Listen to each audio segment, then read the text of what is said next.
अबको प्रधानमन्त्रीको उम्मेदवार घन्टी चुनाव चिन्हबाट प्रधानमन्त्रीको उम्मेदवार उठ्दै गरेका बालेन शाह बालेनलाई यदि अबको चुनावमा तपाईँले मतदान गर्नुभयो भने देशलाई आधुनिक तरिकाले देशको डिजाइन बनाइनेछ।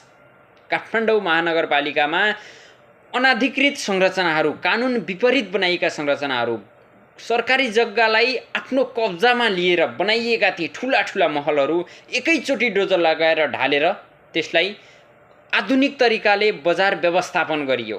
यदि तपाईँले अहिलेको चुनावमा घन्टीमा मतदान गरेर बालेन शाह बालेनलाई प्रधानमन्त्री बनाउन सघाउनु भयो भने अब नेपाल आधुनिक तरिकाले सम्पन्न हुनेछ। नेपालको डिजाइन आधुनिक तरिकाले लेखिनेछ। पुस्तान्तरण पक्कै हुनुपर्छ गणतन्त्रमा। आमा बुबा दाजुभाइ तथा दिदीबहिनीहरू, प्रिय मतदाताहरू, अबको चुनावमा तपाईँले आँखा चिम्लेर घन्टीलाई मतदान दिए हुन्छ।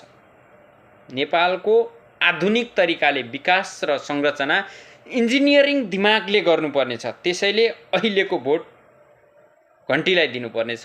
तपाईँ चाहे जुनसुकै पार्टीको होस्, त्यसको लागि ढुक्क हिसाबले घन्टीलाई मतदान गरिदिनु होला है त।